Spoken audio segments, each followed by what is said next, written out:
Welcome, Bismita. It's been a long time since I've been wanting to have this conversation. And welcome you to this podcast as well. So, maybe we can start with a quick intro. Of course, we've been working together for a long time, 4 or 5 years. But for the people listening to this podcast, they don't really know much about who you are, what Godrej is doing in this space. So, maybe we can start with a quick introduction. Okay. So currently in Godrej Enterprises Group, I have been heading the immersive technologies for all the 14 businesses and 6 corporate functions. So a lot of people do get confused, what is Godrej Enterprises Group? So earlier we were known as Godrej Enterprises, and now Godrej itself is a very, very big group of companies. So from last year we went through rebranding and we got a new name altogether. And this is where the Godrej Enterprises Group was born. So 9 years ago, I joined Godrej, and then I was a product designer at that point of time. And this is where I went to product design, engineering design, and XR was something I was really inclined into because it utilized all the 3D rendering capabilities, the whole development part. So all this web page development, the HTML language, the JavaScript, whatever we learned during the school is where I tried incorporating. One major breakthrough came when Web XR came into play, and it really helped in making web-based experiences super easy for us. But moving forward last year, with our new CDIO, we established the first internal team of XR, where we have our own designer and developer coming into the picture. And but still, we will be having a hybrid approach. So a part of it would be taken care by the internal team, and for the projects which are of scalable nature, which are of a large quantity of products, is where we collaborate with the tech partner ecosystem. So I'll ask you this, yeah. Okay, so GG was it's a century-old company that is adopting new technology. So that would have meant a big shift in culture as well, right? So how did you manage that?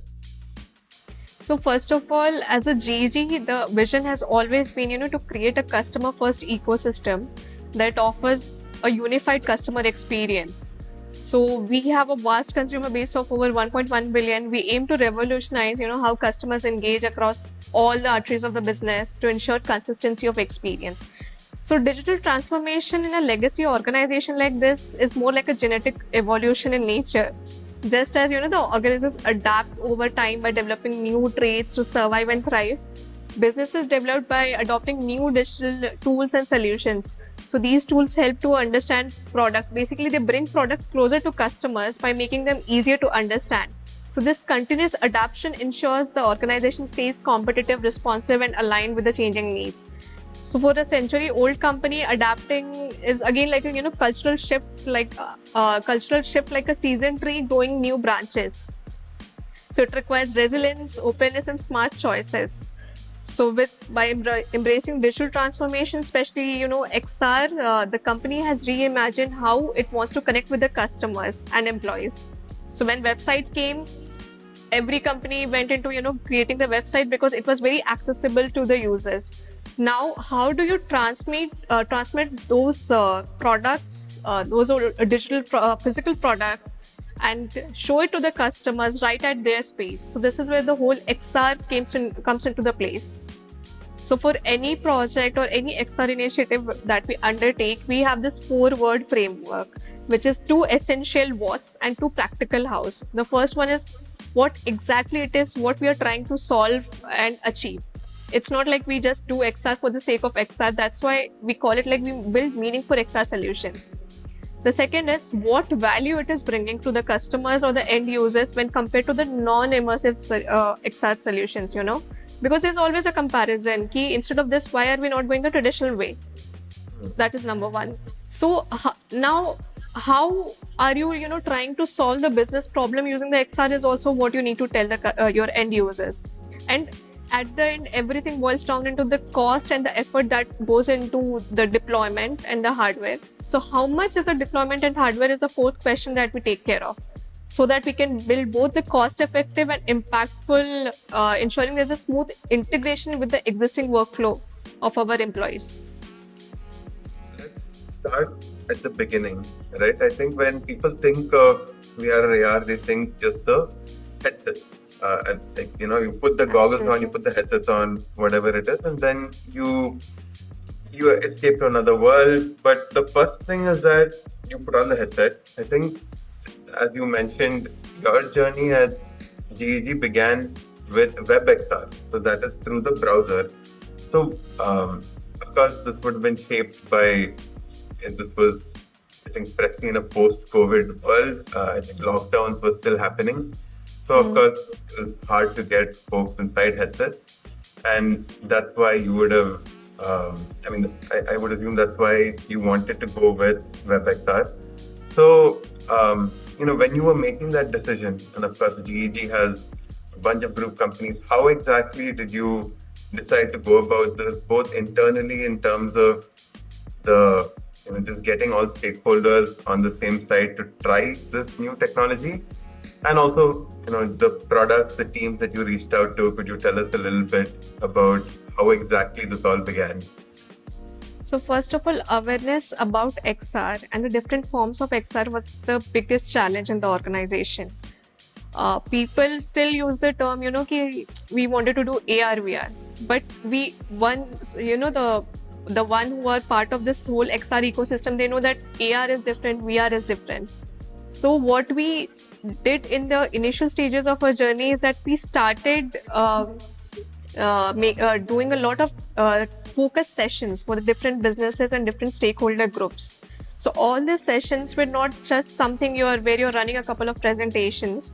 It was more of experiencing the technology. In fact, I remember we also did one VR session with AutoVRse, where we were we had marketing and the engineering team come all together, have the applications in VR be experienced firsthand, and then you have your own notion. So all the insights and understanding about the technology was done through feel the technology kind of session. The representation, or the creative representation of anything, even during school when we are reading any textbook, the way I am visualizing the Jack and the Beanstalk story versus my classmate sitting next to me is visualizing is very different. She can visualize the tree being, purple, white, anything. I'm visualizing a, neon green colored tree. So to make everyone align together is where you need to showcase the technology, showcase the solution. That's very important.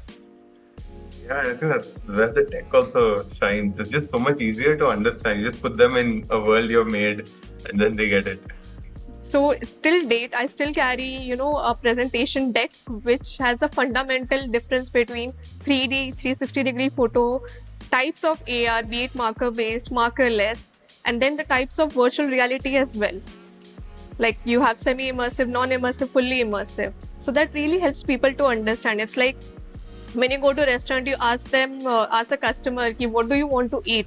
But for customer to understand, they need to understand the difference between like what do you have in starter, what do you have in main course, and what do you have in desserts. So that has been really helpful. All this focus sessions really helped in making the customers understand about the technology.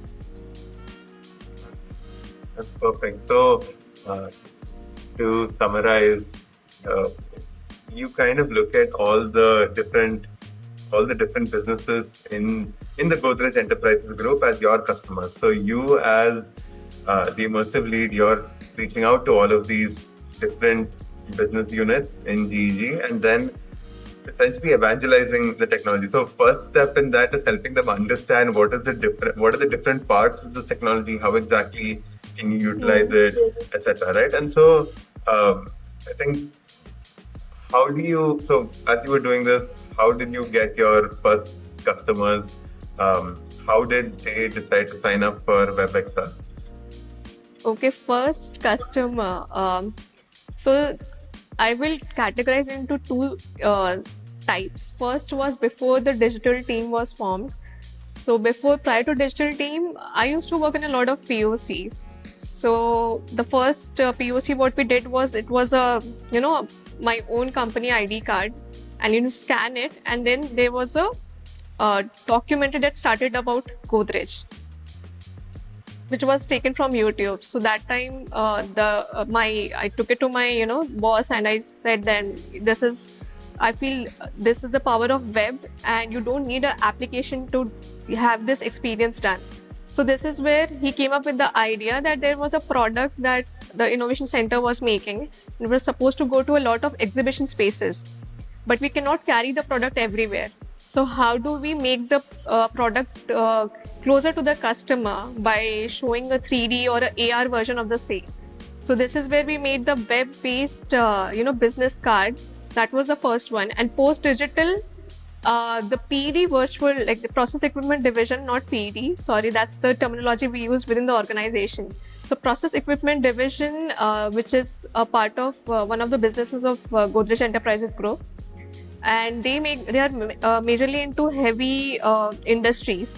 So this particular product, they wanted, they most of the customers are into your European and the Arab clients. Now, how do you show the product or the factory to the customers? So this is where the whole concept of virtual tour came into place. And then moving on, while we were discussing about the process equipment virtual tour of the Dahej manufacturing plant, on the parallel tracks we also had archives. And in archives, they wanted, during the COVID times, they wanted to show their own exhibition space which has the history of Godrej. So this is where, of course, virtual tour was one solution. But apart from that, one of the behavior what we had noticed about the customers is that they wanted to touch and feel some of the products which is archived, like India's first ballot box and the typewriter. So we incorporated the AR technology as well in the VR, where people can experience those products, type with it, play around with the typewriter. So yeah, this is how but all these projects has been successful only after, discussing with the businesses and making them understand the virtual tools or even the AR solutions. I think being able to see the entire history of Godrej, all that the organization has done over almost a century, I guess more than a century, in just a browser, and then of course in XR mode, being able to see. I remember that a really old typewriter. There was also, I think, the first refrigerator that you could then see in AR, so you could put it in your space and see what that looks like. I think that was definitely one of those first few projects were very exciting. So, but yeah, I think there is always this transition period where it is difficult to use these technologies that should be easy to use, and then people have to do the work to make it actually realize that vision of how easy it is. So on that note, I think since you were one of the earliest people in this space, how could you tell us a little bit more about what kind of obstacles there were both inside the organization with the technology, in like what kind of hurdles you faced and had to overcome as you started and then started scaling up your immersive capabilities? So as I said, awareness was definitely the biggest challenge. Awareness about this technology, followed by awareness was, the kind of guidance and the cost associated with these projects. So, of course, during the native applications, when XR was done using the native applications where you have to develop for different OS, the applications are also heavy to download. So people had this perception that this is something very costly, and it's a lot of a lot of effort goes in making such applications. But post Web XR and also the hardware cost, which the Quest devices which were affordable, it made things very simple and not simple but easier to convince the businesses on adopting these technologies. So people had a lot of questions. So if you see the XR journey as a whole, or even an XR project pipeline, there are so many stakeholders involved in making a XR solution. Of course, the business is there. Then we have procurement. We closely work with the infra team, cyber security team, and the IT team all together. So all these things, all these parameters need to be taken care, and this is where the whole XR team and digital comes into play, and uh, consolidates all the questions and all the checkpoints that is to be covered while making a XR solution. Once they understand what they want, they begin visualizing, the exact project that they're doing. Yeah. How do you get buy-in? Because it's something which even I mean, it's different from customer to customer for me. We keep trying to figure it out, but I feel like there's always this one point where something clicks for them, and at that point, you know that I'll tell yeah, you. they're doing this. They'll also jump through all the hurdles and obstacles with you. I am a firm believer of two things. First is, I don't know if you have heard this quotation by Steve Jobs, that technology is nothing. You need to have a trust and faith on people. And if you give them smart tools, they can, like, they will give wonderful things to you back. And the second is, we all have heard this tagline from Ghadi detergent powder, पहले इस्तेमाल करे फिर विश्वास करे. So when it comes to XR, as I said, discussions over the Teams call or video calls doesn't help. People want to see their own product. So let's take an example of if you have like the forklift Web 3D configurator, which we recently did last year with you guys. So the discussion happened with that we wanted AR. Like the requirement from the business was we want to do something on AR, VR. But when we understood the requirement, we sat with the business, who are their target audience, what they are trying to achieve, what is the area where they're going to deploy the solution, is it having proper internet, or does it require some special, internet arrangement to be done? What is the end purpose? So this is where the Web 3D came into the Web 3D came as a solution.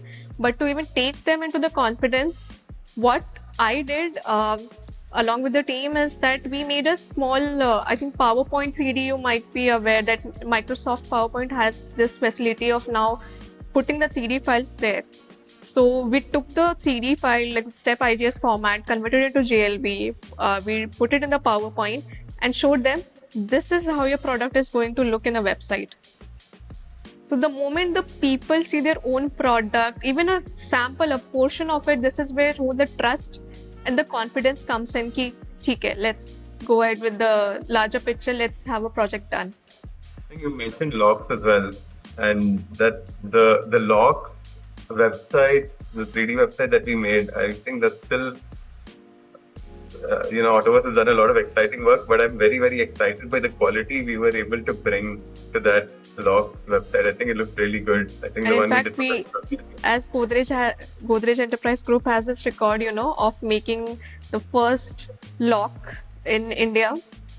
So we were very proud to have the first virtual showroom of locks as well. So that was a really proud moment for us. Being the first and being the, the one who are the trailblazers is something in our DNA. Yeah, clearly. And I think, so once it's out there, probably then the next question, the natural question that a lot of people have is, okay, it looks great. It is usually also path-breaking. But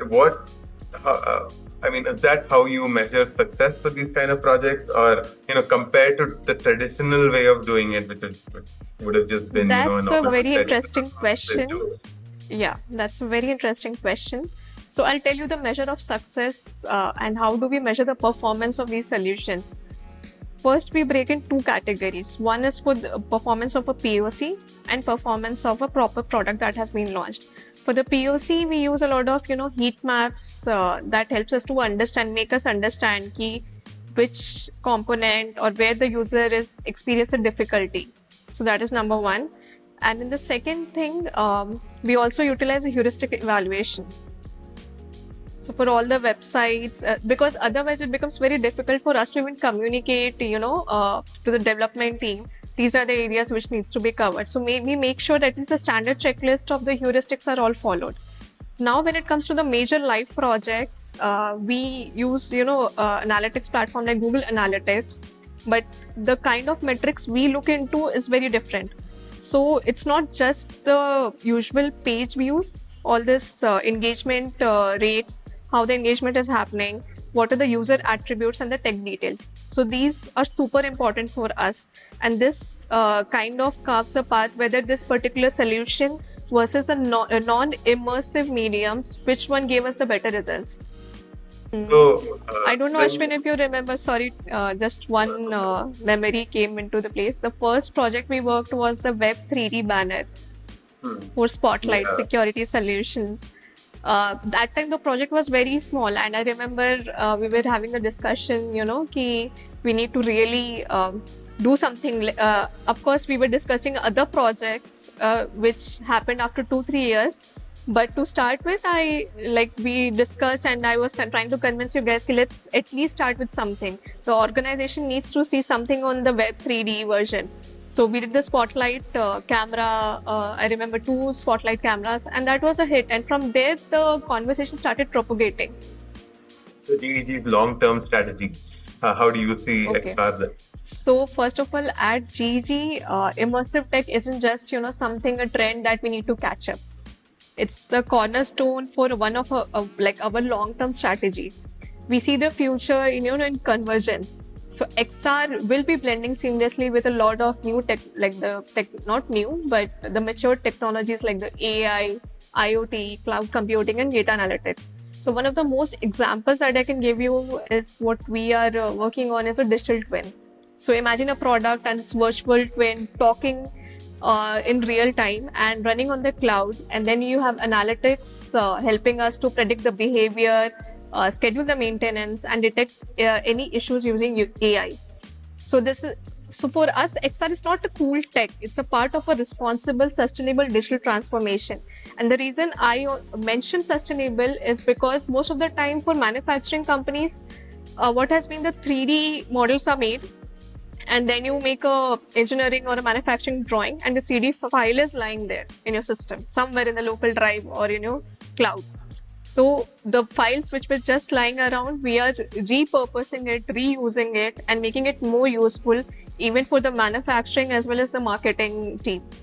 As you start rolling out these XR apps across the organization, something that we have kept running into is that we find that when we start deploying enterprise-wide, a lot of times there are specific teams or specific users who want to modify or create a version of that for themselves, right? Mm. So, do you feel like this ability to edit or iterate or improve upon maybe an existing XR application, is that something that would add value to? Yes, yes. Let's take the example of the recent forklift Web 3D, what we did. Uh, so now we have the same, like the kind of the UI, the whole elements, the information of that particular product. Now we have 4 to 5 more categories around that product. So if we can repurpose the same thing, and the users are able to edit the information, because in this case product is changing, the 3D model of the product is changing, but the overall interface is going to be the still same. So that would be super helpful, and people would love to do that. And people like creating, if they would love to have some easy to use interface where the editing of content becomes super easy. And I think this is a question that I have to ask given today's environment and how much everyone is talking about AI. What kind of difference do you feel AI will make to your team, to GEG's immersive strategy overall? Are you already using it in some form, or do you have plans to? We have started some work on AI in XR. So there are 2 areas in which we feel AI is going to really help in XR. First is the content generation, the creation of the assets, be it 2D, 3D, or creating the whole, you give the kind of scenario for which the VR application you are trying to build, VR or MR, and it will create the steps automatically for you. The scene 1, scene 2, scene 3, that kind of storyboarding is where AI is also going to help us. On the second front, we have been, we are exploring a lot in the MR applications as well. So one such project where we have been working on is where AI is helping us to detect object in MR. So you can see the object, you can see the information around it, or you can just trigger some event, which could be anything. It can be a website, it can be a set of SOP which you can follow. from our perspective, we've seen that there is a friction to taking up the technology sometimes in the sense that people want to do it, but then they don't know where to start. And the hope is that, with AI tools coming in, what we're already seeing is that they can just start dumping in whatever works from their end. I mean, whatever is working already. Maybe if it's training, it's marketing the existing content, and then you can start generating XR content from that itself. So it's a very quick way to start. I think some magic moments we've seen so far are maybe in the sales process itself. If a company shares, SOP docs or or a marketing campaign of some sort, in the proposal stage itself, we're able to show them a very small XR app. So very similar to what you had mentioned about PPT, 3D, and everything. So they're able to visualize their product in XR almost immediately. So before we get to rapid fire, I think just wanted to ask you a few obligatory questions about AutoVRse itself. So what made you decide to work with us? So first of all, I'll tell you what really made AutoVRse stand out was your team's openness to learn and evolve with us. So many of the projects, I remember what we have done with you is first of its kind, and there were nerves on both the sides. But we leaned in, we figured out together, and came out stronger. So that kind of partnership where you grow, learn, and win together is very rare, and that's why AutoVRse felt right for it. With AutoVRse, we have seen, that synergy, that shared commitment to innovation and impact. So it's a value you bring basically, and the alignment you have been able to maintain with our long-term vision. I remember you even are aware of our brand guidelines. So whenever a new project starts, you're aware of what are the things that needs to be taken care of.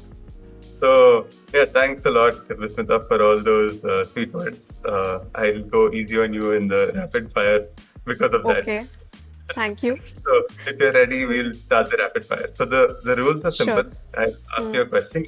You just need to immediately give an answer. Don't spend too much time thinking on it. Yeah? Okay. Are you a tea drinker or a coffee person? T. Quest 3 or Vision Pro, which is your preferred device? Quest 3. Doing a meeting on Zoom versus meeting people in VR. Meeting people in VR. If you could make a VR experience for a product that you haven't yet done, which one would it be?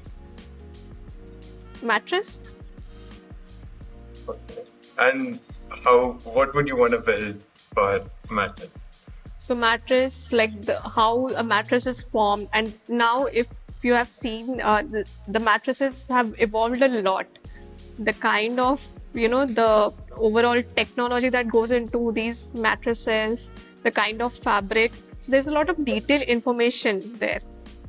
So I think not having just AR to validate the size of a mattress is not going to be sufficient. So we need some kind of VR experiences on the fabric and on the different kind of layers that goes into a mattress. So how your mattress is made is something is going to be super useful. How do you transmit that sensation of touching that mattress, feeling the firmness of the mattress? That's going to be a good challenge for us.